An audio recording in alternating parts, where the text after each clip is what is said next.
حضرت مخدوم سلطان سید اشرف جہانگیر سمنانی رحمۃ اللہ تعالی علیہ، آپ کی حیات مبارکہ دو خزانوں پر مشتمل ہے۔ ایک آپ کی سیرت کا وہ پہلو ہے جس میں آپ رحمۃ اللہ تعالی علیہ حکومت فرما رہے تھے اور تخت سمنان پر رونق افروز تھے، اور ایک دوسرا بھی پہلو ہے۔ تو حضرت مخدوم سمنانی رحمۃ اللہ تعالی علیہ نے پھر تخت و تاج کو ٹھوکر لگا اور اپنی والدہ سے مشورہ کرنے کے بعد آپ نے اللہ کی راہ میں تمام چیزوں کو چھوڑ دیا۔ آج پوری دنیا میں جہاں جہاں سلسلہ اشرفیہ کے ماننے والے موجود ہیں، وہ سب حضرت مخدوم رحمۃ اللہ تعالی علیہ کا عرس منا رہے ہیں۔ حضرت مخدوم سلطان سید اشرف جہانگیر سمنانی رحمۃ اللہ تعالی علیہ جو سلسلہ اشرفیہ کے بانی ہیں، آپ کی حیات مبارکہ دو خزانوں پر مشتمل ہے۔ ایک آپ کی سیرت کا وہ پہلو ہے جس میں آپ رحمۃ اللہ تعالی علیہ حکومت فرما رہے تھے اور تخت سمنان پر رونق افروز تھے۔ جیسے عام بادشاہ ہوتا ہے اسی طرح آپ نے حکومت کی اور اپنی رعایا کا خیال رکھا، عدل و انصاف کو قائم کیا اور مخلوق خدا کی خدمت میں کوشاں رہے۔ اچھا، صرف خدمت نہیں بلکہ رات کو آپ نوافل بھی پڑھا کرتے، ذکر و اذکار بھی کیا کرتے، کیونکہ حضرت سلطان ابراہیم رحمۃ اللہ تعالی علیہ کا جب وصال ہوا اس وقت تاریخ میں آتا ہے کہ مخدوم پاک رحمۃ اللہ تعالی علیہ کی عمر 15 برس کی، اور 15 سال کی عمر سے لے کر 25 سال کی عمر تک 10 سال کی جو ایک بہترین عمر ہے، حضرت مخدوم سمنانی رحمۃ اللہ تعالی علیہ نے تخت سمنان پر بیٹھ کر حکومت فرمائی، اور آپ کی حکومت کی مثالیں دی جاتی تھی۔ آپ نے اللہ کی راہ میں جہاد بھی کیا، آپ نے تلوار بھی اٹھائی اور دین اسلام کی ترویج و اشاعت کے لیے کوشش کی۔ ایک تو آپ کی زندگی کا یہ پہلو ہے، اور ایک دوسرا بھی پہلو ہے کہ جب مخدوم سمنانی رحمۃ اللہ تعالی علیہ 27ویں شب ہے، رمضان مبارک ہے، اور حضرت خضر علیہ السلام تشریف لاتے ہیں اور کہتے ہیں کہ سید اشرف اب تخت و تاج کو اتار دو اور فقیری اختیار کرو۔ تو حضرت مخدوم سمنانی رحمۃ اللہ تعالی علیہ نے پھر تخت و تاج کو ٹھوکر لگا اور اپنی والدہ سے مشورہ کرنے کے بعد آپ نے اللہ کی راہ میں تمام چیزوں کو چھوڑ دیا، اپنے تخت پر اپنے چھوٹے بھائی سید آراب رحمہ اللہ کو بٹھا دیا۔ پھر آپ مرد قلندر کی تلاش میں روانہ ہو گئے۔ پھر کتنے اولیاء کرام سے آپ کی ملاقات ہوئی اور آپ نے 114 سلاسل طریقت سے فیض حاصل کی۔ حضرت شیخ علاء الدین گنجر آباد رحمۃ اللہ تعالی علیہ جو مخدوم سمنانی کے پیر و مرشد ہیں،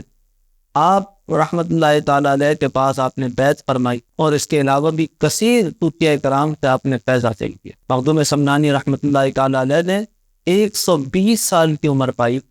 اس 120 سال میں آپ نے عبادت بھی کی، ریاضت بھی کی، تقوی، مجاہدہ، مکاشفہ اور تمام طریقت کے مراحل طے کی، اور ان مراحل کو طے کرنے کے بعد وہ اس مقام پر فائز ہوئے کہ آپ کے پیر و مرشد نے فرمایا کہ فرزند اشرف، جب تمہیں مقام غوثیت ملے تو میرے بیٹے کے لیے مقام قطبیت کی دعا کرنا، یعنی غوث کے مرتبے پر جب تم فائز ہو جاؤ تو تمہیں میرے بیٹے کے لیے دعا کرنی ہے۔ اب تم بات فرماتے ہیں کہ جب اللہ رب ذوالجلال نے مجھے وہ موقع عطا فرمایا اور مجھے مقام غوثیت نصیب فرمایا، تو پھر میں نے سفارش کر کے اپنے پیر زادے کے لیے، یعنی اپنے پیر کے صاحبزادے کو مقام قطبیت پر فائز فرما دیا۔ یہ کتنی بڑی نعمت ہے اور کتنا بڑا مقام ہے سیدنا مخدوم سمنانی رحمۃ اللہ تعالی علیہ کا۔ آج پوری دنیا میں جہاں جہاں سلسلہ اشرفیہ کے ماننے والے موجود ہیں، وہ سب حضرت مخدوم رحمۃ اللہ تعالی علیہ کا عرس منا رہے ہیں، حضرت مخدوم کی شان بیان فرما رہے ہیں، حضرت مخدوم کے بتائے ہوئے طریقے پر اپنی زندگی کو گزار رہے ہیں۔ آج اگر کوئی بد عقیدہ اور بد مذہب ہمارے سلسلہ اشرفیہ کا لبادہ اوڑھ کر وہ بد مذہبی کی باتیں کرتا ہے، اہل سنت سے دور ہونے کی باتیں کرتا ہے، تو پھر اسے یہ دیکھ لینا چاہیے کہ سیدنا مخدوم سمنانی رحمۃ اللہ تعالی علیہ نے لطائف اشرفی میں موجود ہے کہ آپ نے اہل سنت کا ایک نصاب تیار فرمایا، اس سلسلہ اشرفیہ سے تعلق رکھنے والے مریدین معتقدین کے لیے ایک نصاب بیان فرمایا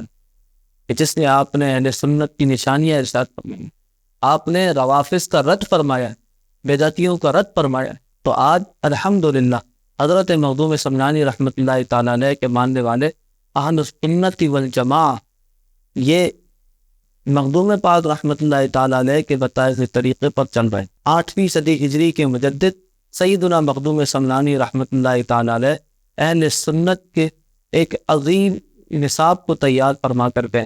ہمیں چاہیے کہ ہم آپ کی سیرت کو پڑھیں، آپ کی سیرت کو سمجھیں، اور اس میں سے سیدنا مخدوم سمنانی رحمۃ اللہ تعالیٰ علیہ کے بتائے ہوئے طریقے پر عمل کریں۔ میرا پیغام ہے تمام اشرفیوں کے لیے کہ حضرت مختوم رحمۃ اللہ تعالیٰ علیہ کی سیرت پر عمل کریں، حضرت مختوم رحمۃ اللہ تعالیٰ علیہ کے بتائے ہوئے طریقے کو رائج کریں، انشاءاللہ